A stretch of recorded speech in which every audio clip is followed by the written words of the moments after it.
अरे हाँ भाई हाँ। अभी मजा आएगा ना भिड़ो।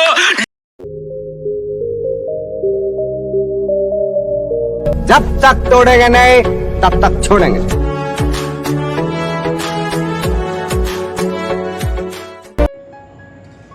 किसी ने क्या खूब कहा है कि जो व्यक्ति स्वार्थ और लोभ में आकर अपनों का साथ छोड़ देता है उसका कोई अपना नहीं बनता है, अंत में उसे अकेले रहना पड़ता है।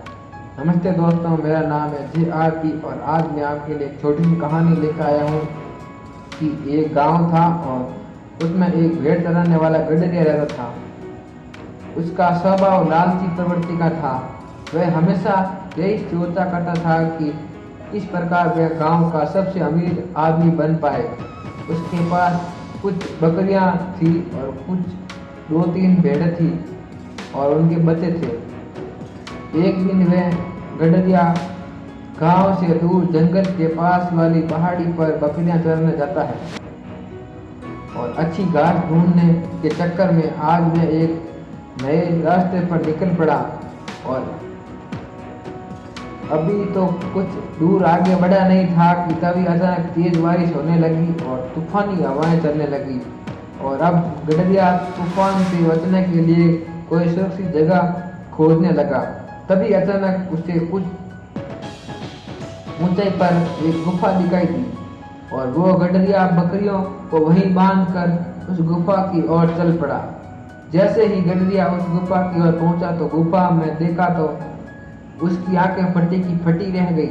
वहाँ उस गुफा में उसने बहुत सारी जंगली भेड़ों को देखा और ऐसी मोटी तगड़ी भेड़ें गडरिया ने कभी नहीं देखी और उस भेड़ों को देखकर उसके मन में लालच आ जाता है और उसने सोचा कि इतनी अच्छी और इतनी ज़्यादा भेड़ें तो पूरे गांव वालों के पास भी नहीं है और उसने सोचा कि मौका अच्छा है, मैं कुछ ही देर में इन्हें पहला फुसला कर अपना बना लेता हूँ, फिर इन्हें अपने साथ गांव लेकर चला जाऊंगा।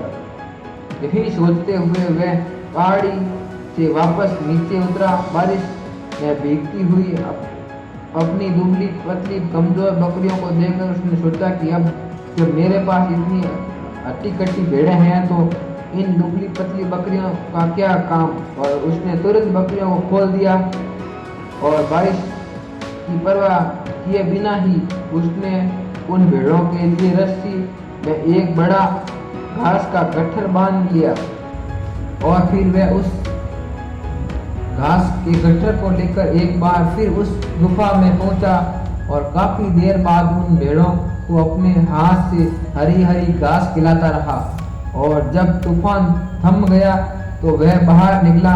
उसने देखा कि उनकी सारी बकरियां उस स्थान से कहीं दूर जा चुकी थी, लेकिन गडरिया को इन बकरियों का जाने का कोई अफसोस नहीं था, बल्कि वह तो पहले से अधिक खुश था कि उनके पास इतनी अच्छी अच्छी भेड़ें मुफ्त में मिल गई।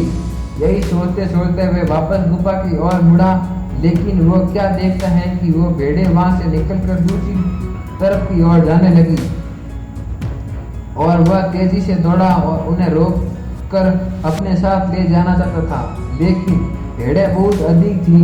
वह गडरिया अकेले उन पर काबू नहीं पा सका और कुछ देर बाद वे भेड़ें उनकी आंखों से ओझल हो गई और गडरिया उन भेड़ों को ओझल होते देखते हुए बोला कि तुम्हारे लिए मैंने अपनी बकरियों को बारिश में बाहर छोड़ दिया।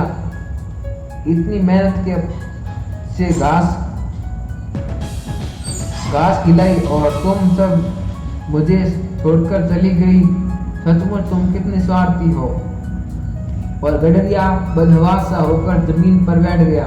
थोड़ी देर बाद उसका गुस्सा शांत हुआ और उसे समझ आ गया कि दरअसल स्वार्थी वो भेड़ें नहीं थी, वो खुद स्वार्थी है जिसने भेड़ों के लालच में आकर बकरियों को छोड़ दिया। दोस्तों, छोटी सी कहानी है लेकिन हमें यही सिखाती है कि जो व्यक्ति स्वार्थ और लोभ में आकर अपनों का साथ छोड़ देता है फिर उसका कोई साथ नहीं देता है। तो मिलते हैं अगली कहानी में, तब तक के लिए शुक्रिया। जाते जाते यही कहना चाहता हूँ कि खुश रहिए, मस्त रहिए, अपने कार्य में व्यस्त रहिए। धन्यवाद।